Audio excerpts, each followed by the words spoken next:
Welcome to the 2024 Terry Lectures. I'm Deborah Cohen from History of Science and Medicine, and I chair the Terry Lectureship Committee. The Terry Lectureship was established in 1905 by a gift from Dwight Harrington Terry in order to foster thinking about the sciences in relation to religion and ethics and, quote, their application to human welfare.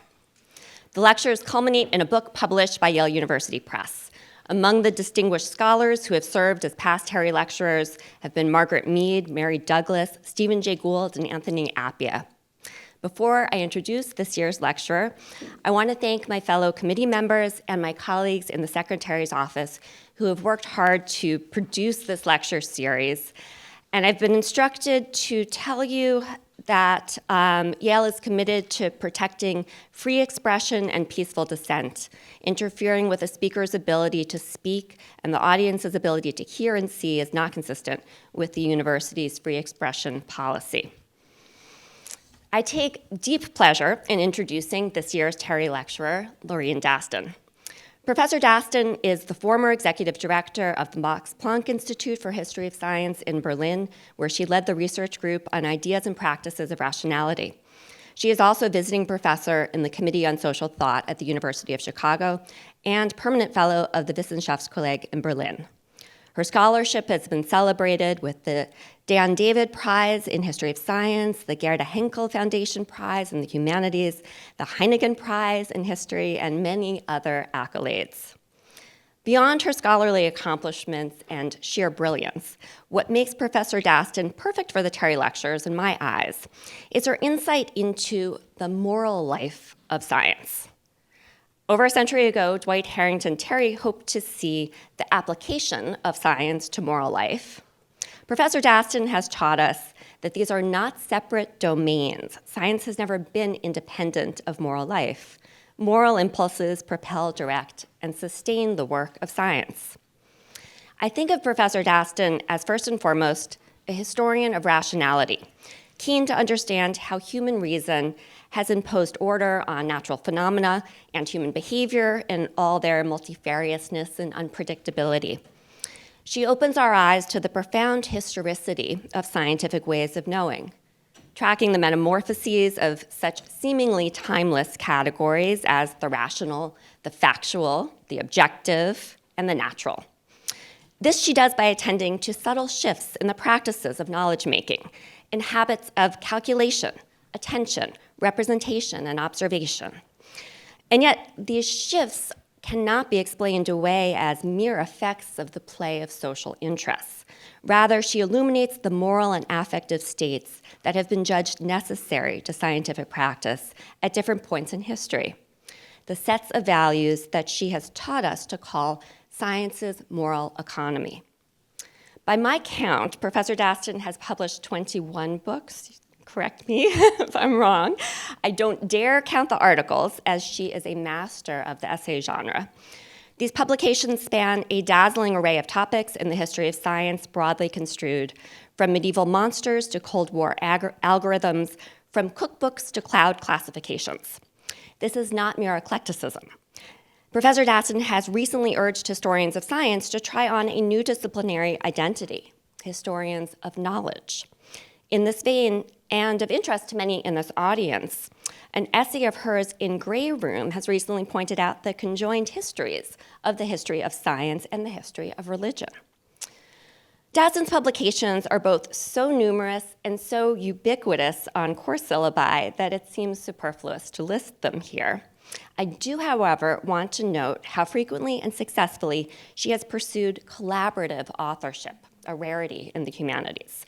These collaborations include two of my favorite books, Wonders and the Order of Nature, co-authored with Catherine Park, and her 2008 book with Peter Gallison, Objectivity. As she and Park put it in the preface to their 1988 book, quote, "Collaboration is rare among humanists, but we recommend it heartily."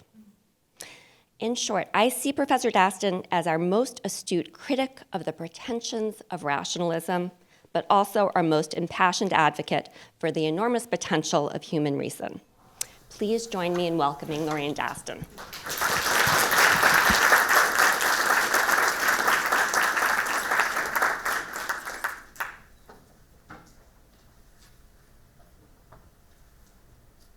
Thank you for that more than gracious, hyperbolic introduction. I'll try to live up to it. And thank you all for coming. It's a great honor to be asked to deliver the Terry Lectures, and I add in my thanks to the entire committee for their vote of confidence, which I hope will be justified. There's never been a time without disasters, those sudden eruptions of destruction and suffering, death and devastation on a grand scale. The annals of human history are stained with records of such events. Indeed, the prototype of what counts as a historical event worth reporting, worth recording, from the earliest chronicles to yesterday's newspaper headlines, is the disaster. Whether it's an earthquake, a bloody war, an epidemic, an infestation of rats, a flood, or any of the other misfortunes that can befall a community. Disasters intensify experience.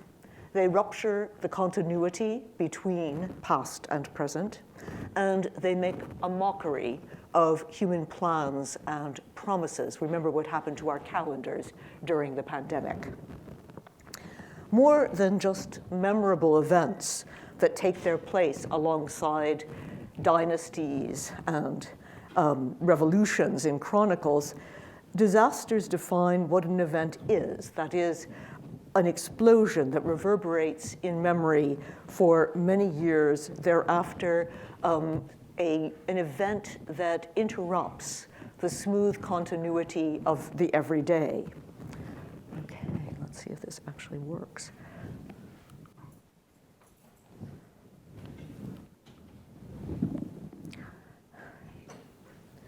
From these medieval chronicles like the Weltchronik to a recent headline, disasters rivet the attention, they brand our memory. In the most ancient records and in many cultures, disasters punctuate the prose of history like exclamation points. Disasters we have always had with us, and they've always commanded our attention. Yet in the very long history of disasters, there are occasionally moments at which disasters are radically rethought. Their causes, their meaning, their implications for how we do live and how we should live. These moments are rare, but when they occur, they transform more than just ideas about disasters. So fundamental are disasters to human experience. Rethinking them also entails rethinking bedrock ideas about metaphysics, ethics, and history. Who or what makes things happen in the world, and who or what is responsible when, from a human perspective, and of course disasters are always, by definition, from a human perspective, when something goes really badly wrong. The idea of the purely natural disaster, a horrific event for which no one could have foreseen and for which no one is to blame, is a very distinctive creation of the Enlightenment. It is one of those rare historical moments at which the metaphysics and ethics of disasters were radically rethought. The categories with which modern societies have made sense of disasters and also used to cope with their consequences for the last 2 centuries were forged in the 18th century in the philosophy, science, and theology of that period. Chief among these categories was that of the natural disaster, for which neither humans nor God was to blame. The obverse of this blameless evil, the natural disaster, blameless nature and blameless victims, is meaninglessness. No one intended the evil done, and no one deserved the evil suffered. It was all an accident. What then was the point? Was there a point? Making sense of the suffering wrought by an earthquake, a volcano, or a flood, or some other explosion of nature's raw power, has been perhaps the central challenge to ethics ever since.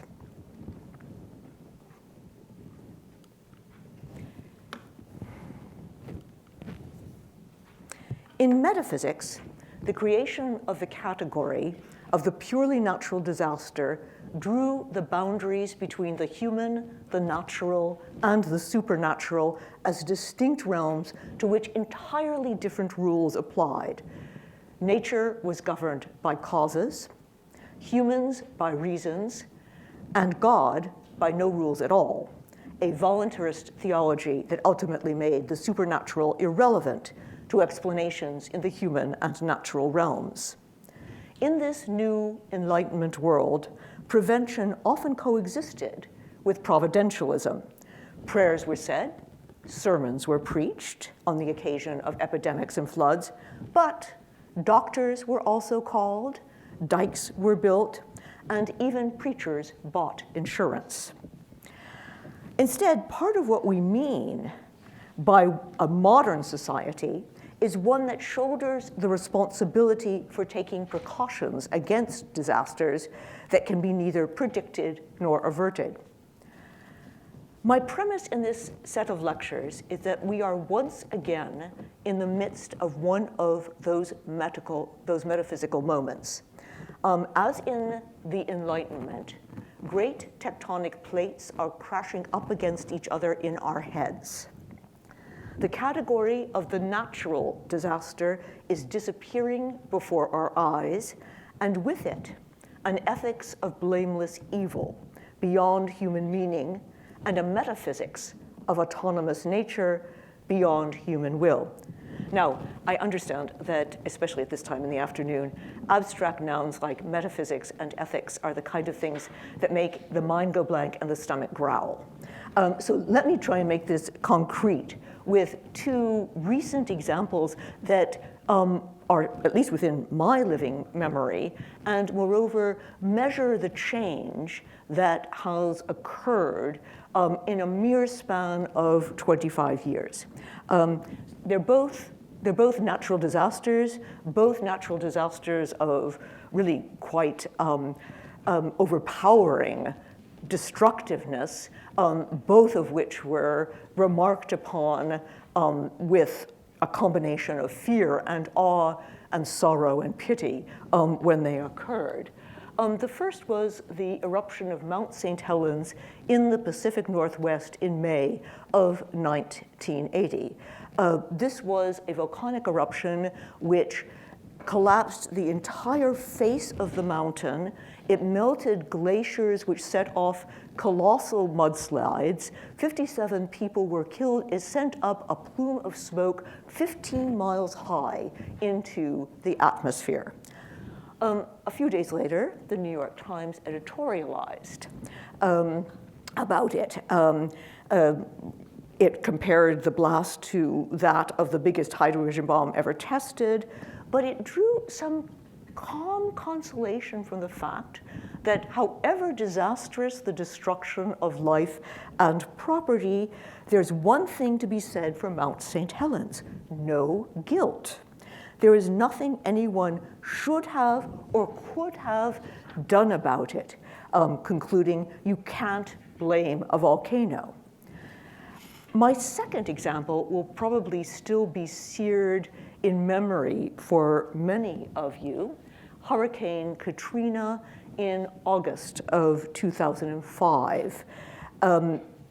This Category 5 hurricane overwhelmed southeast Louisiana and Mississippi, breaching the levees of New Orleans and flooding the city. An estimated 1,800 people lost their lives. We are still toting up the costs of property damage 20 years after the fact. If Mount St. Helens was a vision of how the world might end in fire, Hurricane Katrina evoked a biblical deluge, a terrifying demonstration of superhuman powers of devastation. But this time, the New York Times editorial, entitled Nature's Revenge, was written in a rather different key. It acknowledged that hurricanes like Katrina are usually categorized as natural disasters, but goes on to say, but it is also unnatural in the sense that much of it is self-inflicted, and goes on to blame the politicians and planners. So in this case, there's someone who's very much to blame and possibly even legally liable. A court case was brought against the US Army Corps of Engineers responsible for maintaining the levees. The US Army Corps of Engineers argued that this was an act of God, a prototypical act of God in the legal sense. They had built the levees for a once-in-a-100-year storm. This was a once-in-a-1,000-year storm. They were found nonetheless liable for damages. It was reversed on a technicality, but this gives you some idea of the way in which not only natural disasters, but the act of God legal category, about which I'll talk about in a later lecture, is also disappearing before our eyes. So in the 25 years between the eruption of Mount St. Helens and in 1980 and Hurricane Katrina in 2005, there's been a gradual but ultimately dramatic reversal of the intellectual respectability of the attitudes encapsulated by phrases like nature's revenge. Not so long ago, the legal recognition of catastrophes for which no one was responsible, so the act of God in Anglo-American law, force majeure in international law, these are events which are regrettable, but beyond human reckoning or control. That seemed to be a mark of progress. We had rid ourselves of the yoke of religious portents and chastisements, of reading divine wrath into events that were just part of the course of nature. Within this framework, the Enlightenment frameworks, to look for culprits for the damages caused by hurricanes seemed as benighted as hunting witches. But now enlightened opinion, and I'm using the New York Times editorial page to ventriloquize enlightened opinion, what this kind of editorial now wonders whether these natural disasters are really all that natural, and poses hard questions about human responsibility and liability. And this is not just the view of activists and alarmists. Already by 2010, we're seeing titles like this one, Natural Hazards, Unnatural Disasters, by the World Bank and the United Nations. So my questions in these lectures will be, how did the category of the natural disaster come about in the first place? What happens when we lose the Enlightenment category of the natural disaster? And with it, the concepts of blameless evil and autonomous nature. In an age of anthropogenic climate change and genetic engineering, the very idea of nature impervious to human will and wishes seems to be dissolving.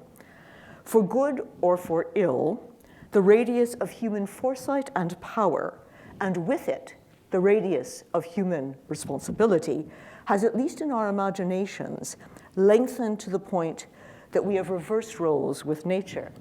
So nature is no longer a nursing mother or a cruel stepmother to us cowering children. We now imagine nature as our ward, fragile and in need of our protection. But before we survey the twilight of the Enlightenment category of the natural disaster, we have to revisit its dawn. How did it come about? What did it replace? So in my first lecture, that will be my topic. In the second lecture, I will be examining the intellectual, emotional, and practical consequences of living with the Enlightenment understanding of natural disasters in the 19th and 20th centuries. So what is it like to live with the conviction that natural disasters were crimes without culprits, misfortunes without meanings, and that nature was brutally indifferent to human suffering and irrelevant to human values? The third lecture plunges us into the present. How are disasters being rethought in the here and now, particularly in the law courts and in insurance companies?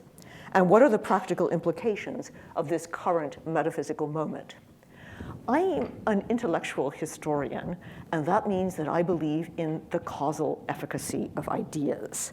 But I also believe that because ideas get things done in the world, that they are often and very effectively concretized into practices. So I'm going to be looking at the ideas of philosophers, scientists, theologians, lawyers, mathematicians, in the case of the insurance companies. But I'm also going to be looking at practices like the religious rites of plague processions, court rulings in act of God cases, and especially in the third lecture, insurance policies and catastrophe bonds.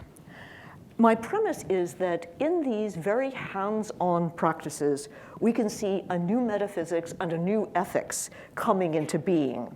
In other words, what nature and responsibility mean right now.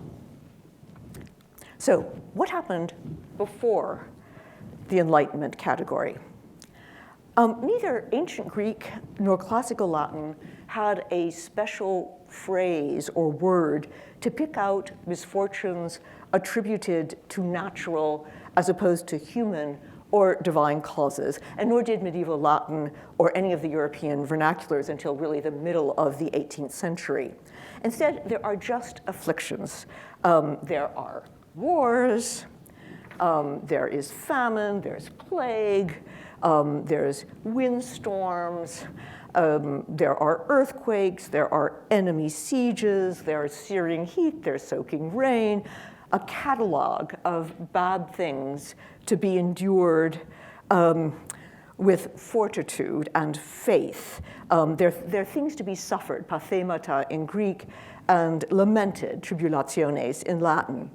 In ancient narratives of these afflictions, whether in Thucydides' chronicle of the Peloponnesian Wars, about all the terrible things that befell the Athenians during this period, disasters come in clumps. They're often presaged by ominous signs, portents such as comets or eclipses or monstrous births. Thucydides, for example, lists cities destroyed, their inhabitants slaughtered or exiled, earthquakes, solar eclipses, drought, famine, and plague. In the book of Exodus, the Egyptians endure rivers turned to blood, swarms of frogs and insects, boils, pestilence, hailstorms, and the death of their firstborn children. This is probably echoing in some of your minds after the Seder last night. Medieval and early modern chroniclers, Jewish, Christian, and Muslim, inherited the ancient canon of portents and lists of misfortune, as well as the narrative convention. The disasters were messengers sent by the gods and therefore demanded interpretation. Even in modern secular societies, disasters have retained their hermeneutic urgency. They cry out to be decoded. So this is a dreadful wonder sign. It is a sign. So what's the key to the code? From a modern perspective, what's really very striking about the ancient and medieval lists of tribulations is their indiscriminate mingling of events that we would instinctively sort into different categories. So they jumbled together wars, banditry, massacres, and other acts of human violence, which we would put into one category, with earthquakes, hailstorms, and plague. No one doubts, of course, that all of these events are dreadful. And frankly, still in international law, all of these things can be lumped together under the rubric force majeure. But we instinctively think that we have a very different framework for understanding things, misfortunes, which are caused by human agency or human malfeasance versus those which are the result of natural causes. Not so for the pre-modern period. Instead, you just have this catalog of tribulationes, And they are almost never left uninterpreted. And what's very distinctive, and indeed rather unsettling to the modern mind, especially the modern philosophical mind, is that no contradiction is seen in explaining one and the same misfortune by some combination of supernatural, natural, and human causes. Certainly, explanations of divine wrath are ubiquitous in the ancient and modern literature. So, for example, the English Benedictine monk explains the earthquake that shook Savoy in 1248 to God's punishment for the Sunday carousing of the residents of Savoy, but also to subterranean caverns, which filled up with gas. This is the standard Aristotelian explanation for earthquakes, aided and abetted by a divine miracle. Seeing the hand of God at work everywhere by no means precluded an extremely shrewd, observant eye for human agency and circumstances. So Gregory of Tours, who lives in the 6th century of the Common Era, said that he notes that the outbreak of plague in Marseille in 588 is prefaced by the arrival of a Spanish merchant ship, and that the first people to contract the plague are the people who went to buy the wares on the ship.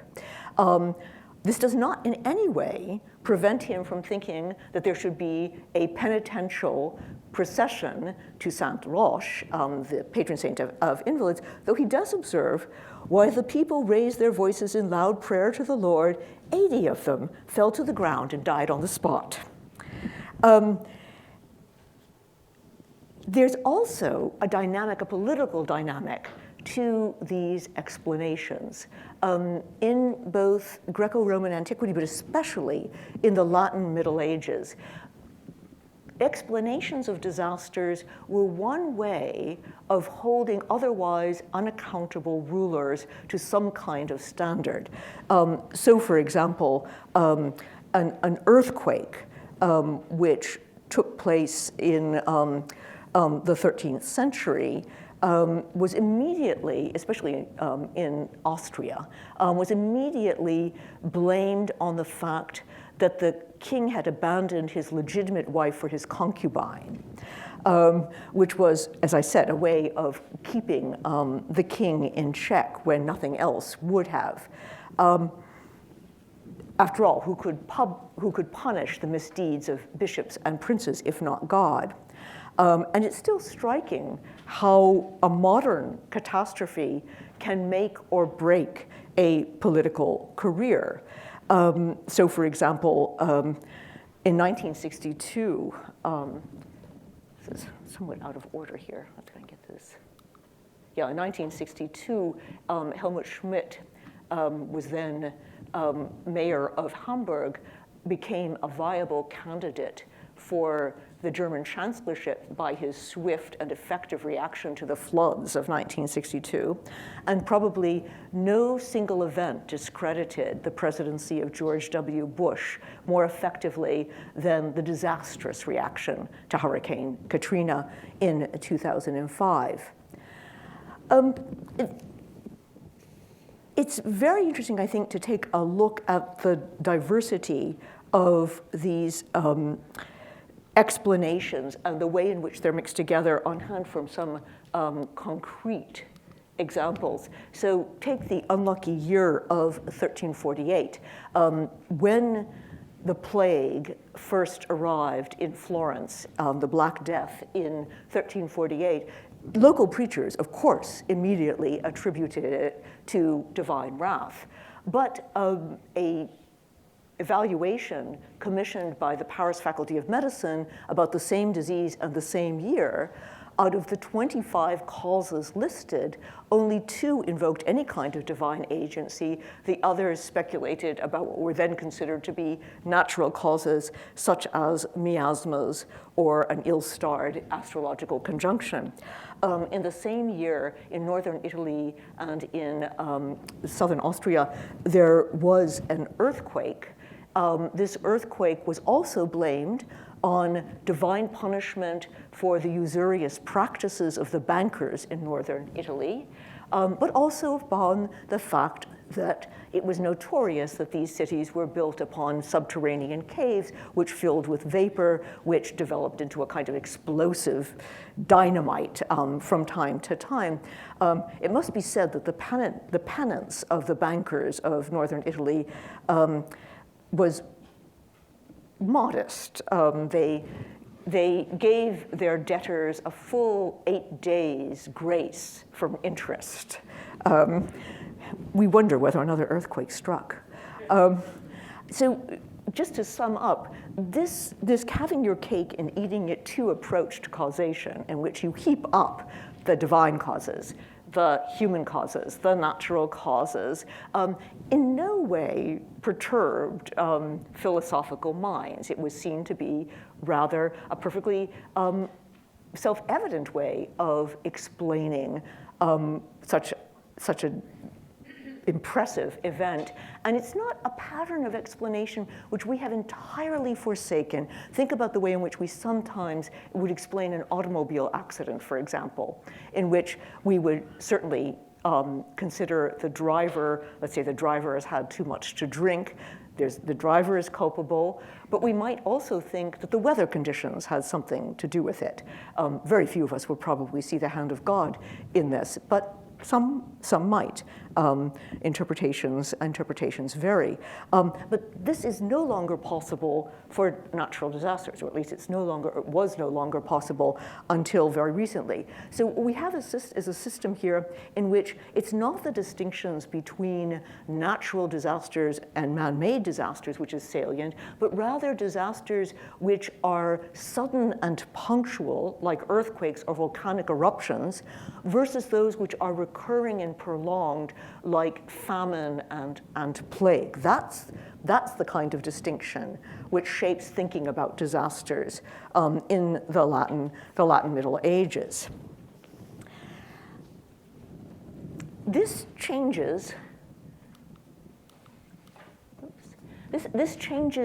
really only in the 18th century, and one way to epitomize the change is the way in which someone like the Swedish naturalist Carl von Linnaeus conceived of nature as an economy, that is, of a series of, or a concatenation of carefully equilibrated elements which were in a delicate balance. The word oikos, household in Greek, is both the root for ecology, which approximates what Linnaeus meant, but it also is, of course, the root for the word economy.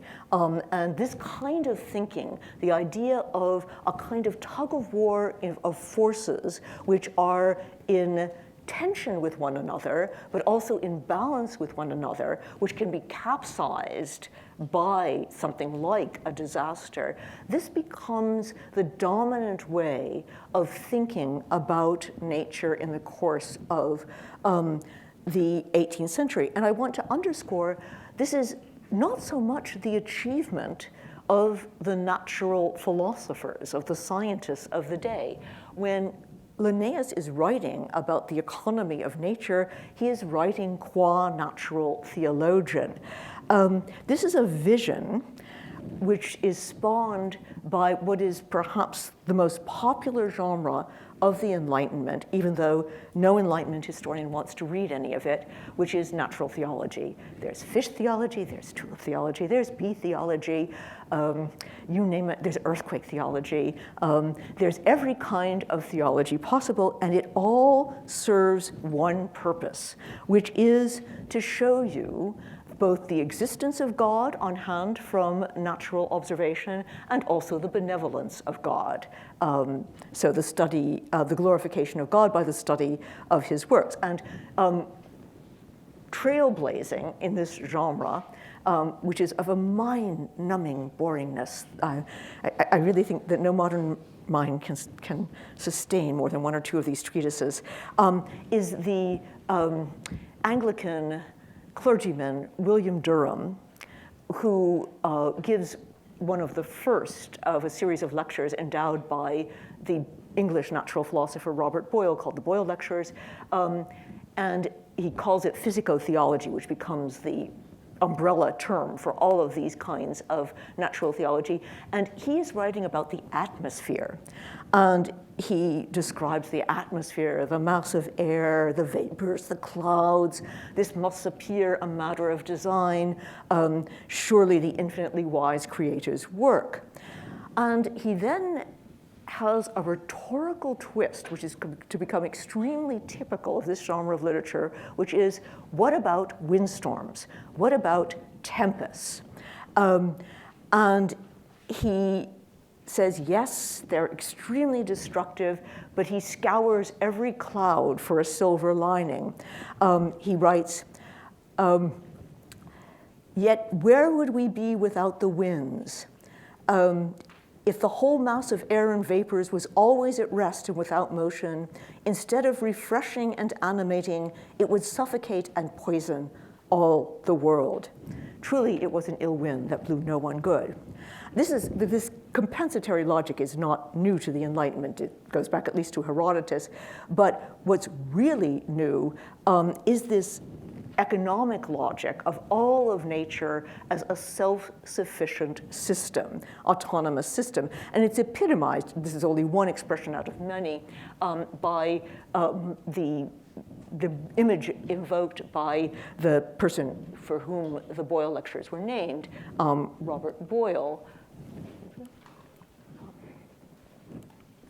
who invoked the astronomical clock. This was the mechanical wonder of the 16th century. It was created by the Swiss mechanic Dasypodius in the cathedral at Strasbourg. And the awe and wonder which surrounds AI today was lavished on this clock in the end of the 16th century, because it was built not only to model the phases of the moon, the months of the year, but all manner of other bells and whistles, carillons, dancers that struck the hours.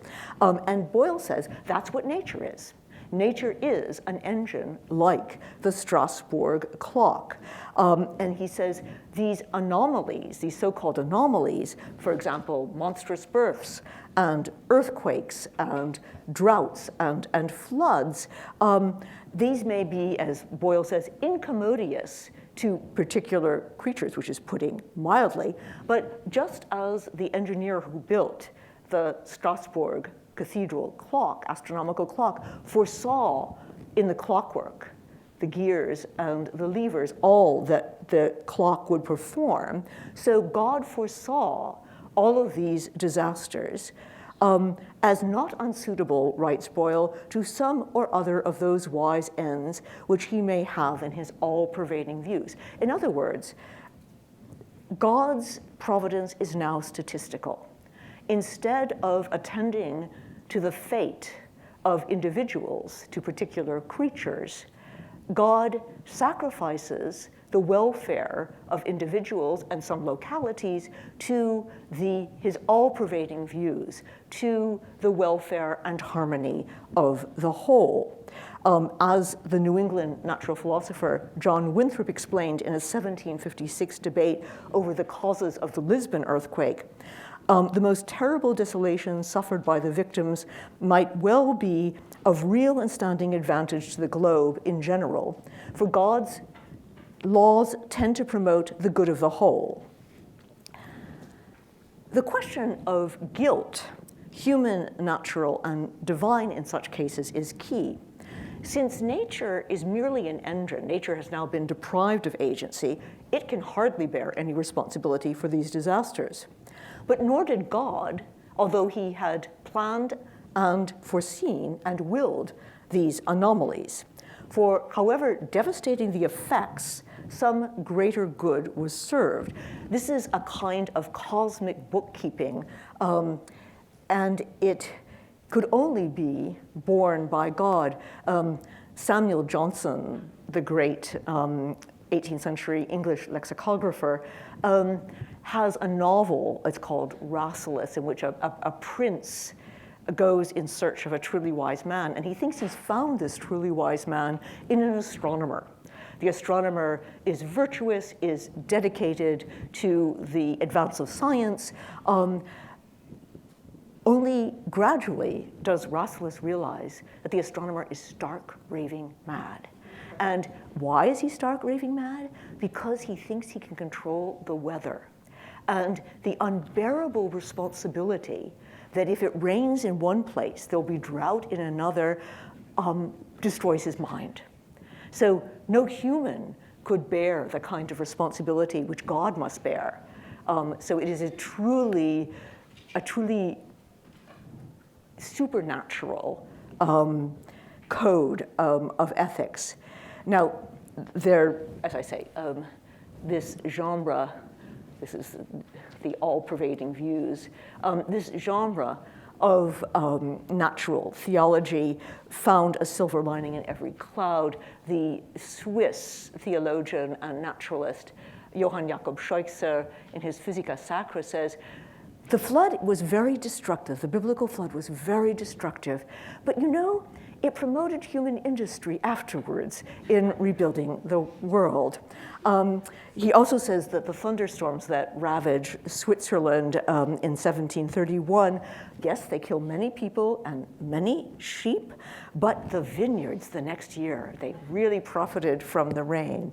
Now, most of you will probably be familiar with Voltaire's scathing satire on this kind of obtuse optimism in Candide in 1759, and that's what dominates our views of the 1755 Lisbon earthquake, which was killed perhaps about 50,000 people. You see in the top part of this engraving the flourishing city and port the day before the earthquake, and then the devastation of the day.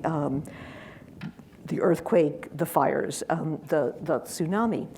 We remember Voltaire, but in fact, you could find, including amongst Voltaire's fellow philosophes, every possible shade of opinion about the earthquake. So Jean-Jacques Rousseau says, well, what do they expect? All those people in Lisbon congregating in a city. The reason, the way to avoid such disasters in the future is for people to move back to the mountains of Switzerland. Diderot says, yes, it's very unfortunate about those 50,000 people who were killed, but you know, it's a golden opportunity for the corrupt government of Lisbon to just start all over again. And Benjamin Franklin out-Panglossed Dr. Pangloss. He writes, well, you know, the earthquake churned up the earth in ways that revealed hidden treasures under the earth which no human hand could ever have accessed otherwise. So you get the picture of the relentless, in fact, cruel optimism of not only fictional characters like Candide, Voltaire's Dr. Pangloss, but actual people who we still consider to be beacons of enlightenment of the 18th century. I won't tax your patience with more examples. Kant weighs in on this in a very similar vein. But there's also something of a response which is theological in another sense, which is the disreputable quality of divine wrath. By the end of the 18th century, you have disaster sermons still being preached, but they're being preached with a warning that it's barbaric to accuse the Heavenly Father of temper tantrums. This is no longer a respectable theology. This is the background against which the category of the distinctively natural disaster crystallizes in 18th century Europe. Pinpointing exactly when is a bit difficult. Terminology not only varies across languages, it varies within languages. So we have in English disaster, which literally means ill-starred, but we also have catastrophe from the Greek. I mean, this is really crude, but so if you look at a Google Ngram, this is for natural catastrophe in English. You look at Naturkatastrophe in German, and you see very interesting peaks, which are at various times when there are natural disasters, or désastre naturel in French. You get different peaks, but you can see that the term has begun to establish itself actually quite early in German. The earliest reference I found is a 1740 Naturübel, natural evil, but in a German dictionary. But grosso modo, you have by the beginning of the 19th century a distinctive term in at least these three languages for a distinctively natural catastrophe. The integrity of nature and the distinctiveness of natural disasters was primarily the creation of Enlightenment theology, not Enlightenment science. So let me conclude. This sea change in thinking about disasters was the slow work of decades, and it never completely replaced older ways of making sense of these horrific events. But even those who refuse strictly to segregate natural, human, and supernatural causes and continue to see God's providential hand at work in the most particular of particular events became uncomfortable with a theology of divine temper tantrums and indiscriminate revenge meted out to the good and bad alike. More significantly, even the devout bought insurance, supported preventive measures like dikes and levees, and increasingly held governments, not God, responsible for minimizing the damage and aiding the victims. The, by now, very familiar protocols of official response to disasters are already in evidence in the 18th century press coverage of floods, earthquakes, hailstorms, and other misfortunes. So you have a description of the devastation and the numbers killed. You have expressions of compassion toward the victims, personal visits and charitable interventions by dignitaries such as bishops and even kings. The press also did its part to shift the vocabulary used to describe such events from biblically infected terms like deluge or scourges to the all-embracing catastrophe. Sometimes the historical record offers a close-up view of attitudes shifting in real time. The last outbreak of the plague in Europe was in 1720 in Marseille. And when the plague first struck Marseille in July of 1720, the bishop, Henri-François Xavier de Castelmoron, ordered 9 days of prayers, singing of psalms to Sainte Roche, patron saint of invalids, to obtain from the Lord, through the intercession of this great saint, the end of this terrible scourge. By October, the bishop was dealing with streets so choked with the decaying bodies of the dead that, quote, "We don't know where to put our feet. Parents abandon their infected children. Dogs eat the cadavers piling up outside church doors. The once flourishing city is now a place of solitude, silence, poverty, desolation, and death." Still, the bishop called for meekness in the face of God's will. "Let us bless the hand that strikes us, adore without complaint the rigor and justice of his judgments." But by January of 1721, even the bishop had had enough. Although he was still ordering the faithful to pray, he was also consulting doctors and ordering the disinfection of all churches. He wrote to the Pope, "It does not suffice to pray upon this sad occasion and to exhort you to repent. our duty also demands that in those matters that depend upon our authority, we take all measures that seem either useful or necessary to stop the continuation of the contagion that has afflicted us for 7 months. The new measures ordered by the bishop may not have been much more effective than prayers to Saint Roche, but even the bishop acknowledged his responsibility to take matters into his own hands. Now, this is not a tale of secular science or even hard-headed common sense triumphing over religious superstition, which is one, of course, of the Enlightenment's own favorite narratives. When the plague of Marseille finally subsided in August of 1722, an estimated 40,000 of the city's 90,000 inhabitants had died. Neither the prayers to Saint Roche nor the advice of the doctor seems to have had much effect on the horrible outcome. What's significant about this episode is the bishop's tacit admission, not that God had failed the faithful, but that God had bigger fish to fry. Responsibilities for the universe at large precluded local intervention. Within this theological framework, the epidemic was no longer divine punishment inflicted upon Marseille, but merely the regrettable but necessary collateral damage of maintaining the overall balance and harmony of creation.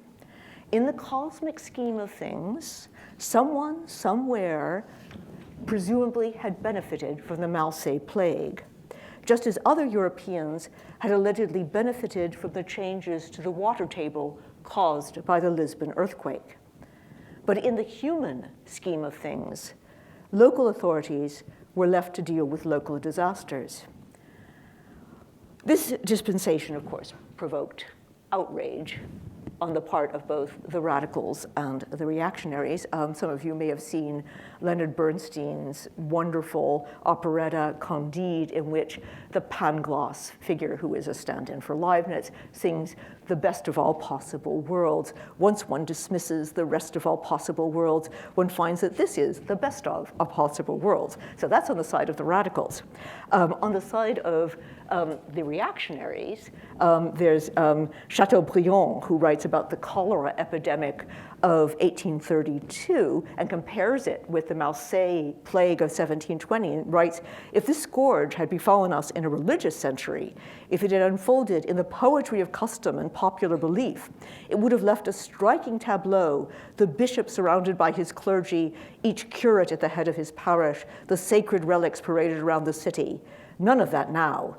Cholera has struck us in a century of philanthropy, incredulity, newspapers, and administration. But disasters, those spasms of destruction and terror, horror, sorrow, and pity, still cried out for interpretation, not just explanation. I want to end with the case of the French geologist Déodat de Dolomieu, who visited Calabria and Messina in Sicily in 1784 to investigate the causes of the devastating earthquake of 1783. And he says at the outset of his report, he's really writing only as a scientist. He's only interested in the natural causes of this disaster. He's going to observe, and he hoped, leave a record that will be of use to physicists in the future. He is going to leave a discussion of the human devastation caused to the other copious reports which have already appeared.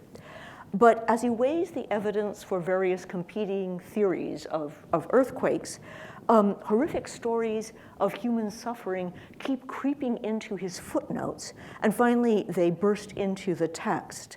There's the mother buried alive with her 2 children and dragged alive from the rubble 6 days afterwards, still hugging the decaying corpses of the children. The people who heard the cries of their buried loved ones but were powerless to help them. The deathly silence of the ruined towns deserted by their terrified inhabitants. More than once, Dolomieu tries to steady himself with science. He writes, "Let us avert our eyes from this spectacle of horror. Let us leave to others the details of these individual misfortunes and their singular circumstances. Let us concentrate solely on effects and on causes." But he struggled to muster sufficient sang-froid to suppress his sorrow and pity, and to see the misfortunes of an infinite number of families and the destructions of 40,000 lives by only a slight effort of nature. Voltaire's Candide surely outsold the pamphlet that Dolomieu published about the causes of the Calabrian and Sicilian earthquake. But in his own sober way, Dolomieu's struggle to come to terms with a meaningless disaster that he attributed entirely to natural causes was even more subversive than Voltaire's body-biting satire. The Lisbon earthquake that provoked Voltaire to write Candide was real enough, but the outlandish trials of Candide and Cunegonde and Pangloss and Paquette were played for laughs. In contrast, Dolomieu's report on the Calabrian earthquake at its human cost was scrupulously factual. If the suffering and devastation he had witnessed was compatible with a benevolent but remote God who chose to govern the universe by natural laws of his own devising, what to do with those emotions of sorrow and pity evoked in the human spectator? Dolomieu's predicament is emblematic of the new metaphysics and ethics of the natural disaster. Once the causes of disasters had been neatly sorted into 3 watertight boxes, natural, human, supernatural, and the specter of a religion founded in fear of an angry God exercised by enlightened theologians, the meaning of the new category of the natural disaster posed a question to which the only answer was a thunderous silence. Thank you for your attention.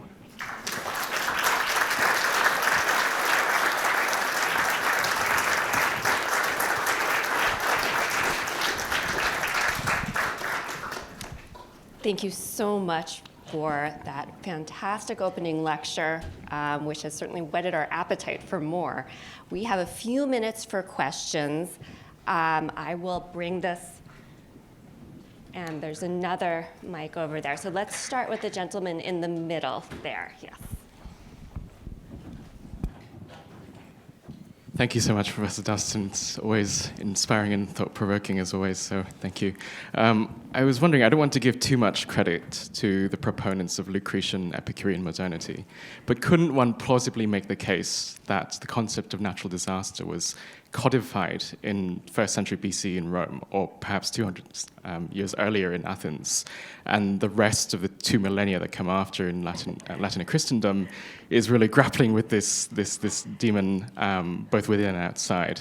I suppose the counter-argument could be that there's such a small minority that they don't matter, but then that too much ink had been spilled throughout the early modern period, and perhaps even before that, to say this. And even within sort of religious orthodoxies, there is constantly, debate about how interventionist the deity is. So could you perhaps speak about the longer history of grappling with these? Yes, remember how De Rerum Natura begins with the witness to the shipwreck and the peculiar mixture of emotions.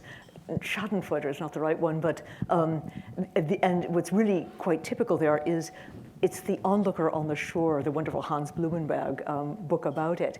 And the problem is, for those who actually are in the shipwreck, the people who experience the disaster, Lucretius, even if they had read him, is frankly very cold comfort. I mean, I think this has been the reproach to Epicureanism ever since, which is that even if you can get over the phenomenal improbability of the combinations of the atoms actually producing the order around us, which is sort of the Gassendi-Boyle critique of Lucretius, the problem is really the same one that faced Dolomieu, which is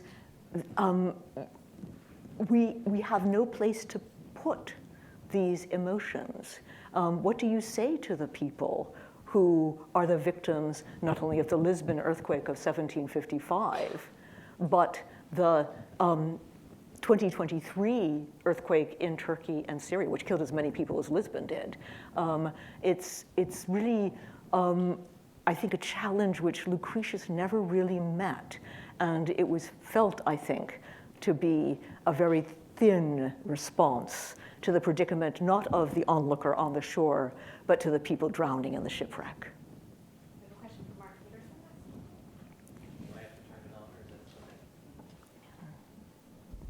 There, I think I've done it.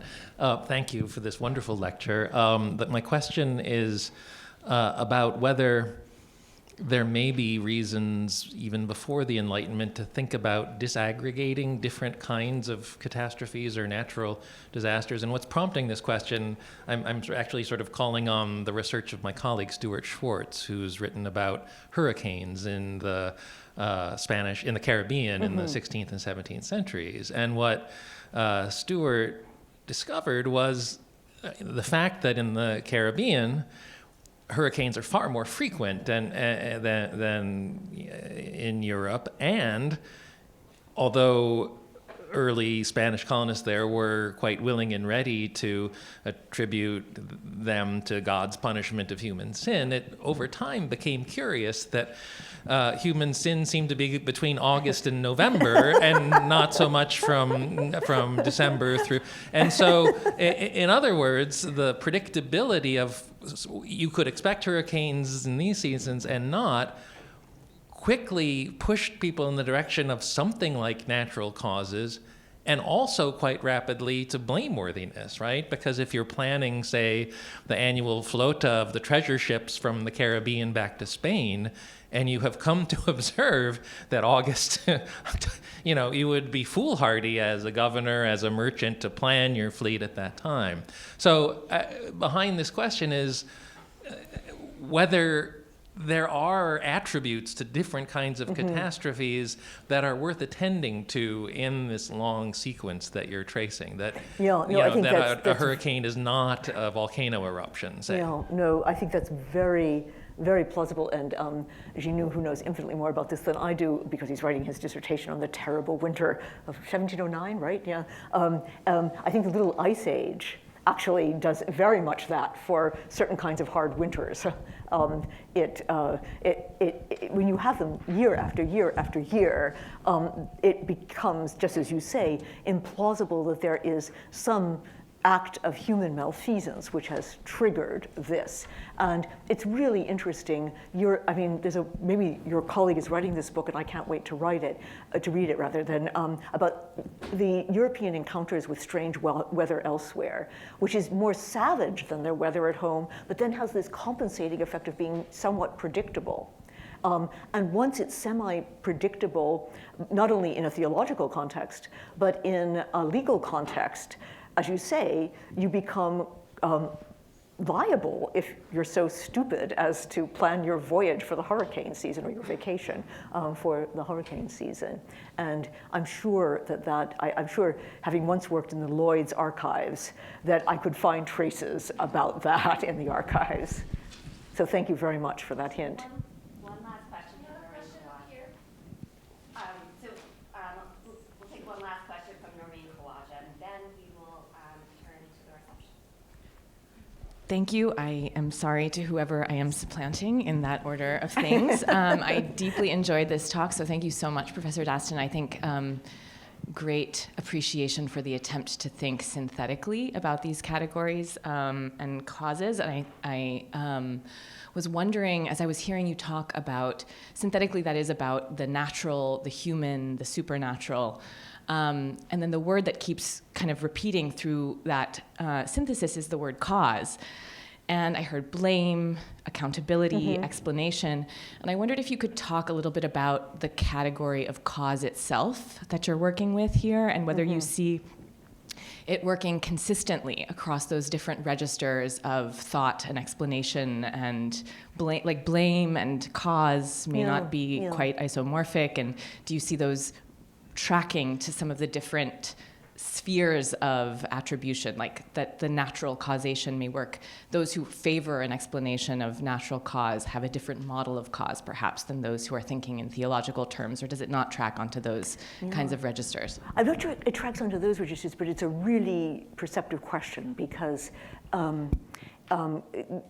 in the people who are speaking about natural causes are indeed talking about causes. I mean, they really are talking about causes. But they also use the word cause when they're talking about human sin provoking divine wrath and some kind of disaster, because there's a phrase, which is actually, I think, a legal phrase, which is repeated over and over again in the sermon literature, which is cease the cause and the effect will stop, which is behave yourselves and we'll stop having earthquakes. So cause overflows the bounds of what we would consider to be the purely natural. I mean, I think what's most disturbing for anybody who has had any kind of modern philosophical formation is not so much the interpenetration of human and natural causation, but natural and supernatural causation. So the idea that there has to be a cooperation in the case of an earthquake, of a miracle, a divine intervention of God's extraordinary providence into his ordinary providence, and subterranean caverns which are filling with gas and exploding. It's very hard to make sense of this, but I'll take a look once again at the actual original text and try to track this more carefully. Thank you for that hint. Debbie, could we take one more question here? Peggy's been waiting so patiently. Yeah, please, yeah. It isn't so much a question as an observation. Oh, it isn't so much a question as an observation, and I want to thank you for your absolutely extraordinary examples and proof texts. I've tried to write them all down so I can admire them at leisure later. But I see something similar going on in our day with climate catastrophe. Yes. Which, although I am a practicing Catholic, I've never once in my life heard anyone suppose that climate catastrophe is God's will. Rather, I have an acquaintance whom you would probably know because she's in your college class, who for the last several years, when there's been a string of hot days in the summer, she blames it on the Republicans and can't be dissuaded. And someone else, I think it was your classmate, Billy McKibben, who writes about climate for The New Yorker, really believes it is human malfeasance. Yeah.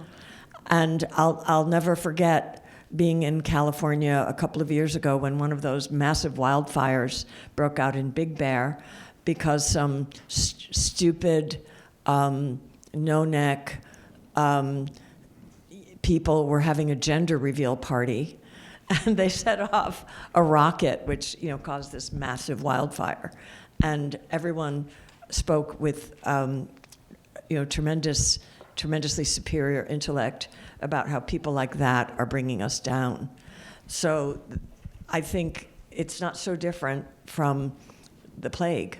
It is, Peggy, it is interesting because that was really the departure point for these lectures, exactly that thought. Yeah. I'm not sure it is the same thing. And I hate to say this, stay tuned to the third lecture. I mean, I don't think history repeats itself, but I absolutely agree, and that really was why I started thinking about this, that there's something about the way in which blame has become ubiquitous, and also the finger pointing goes in all directions. We are all responsible for it. That has really created a really new moral and metaphysical situation. So I absolutely agree with the resemblance. That was the departure point, but I think it's merely a resemblance. But I know you can't come to all these lectures. I'll send you them, okay? So. Well, I am indeed going to say, stay tuned. But, In a moment,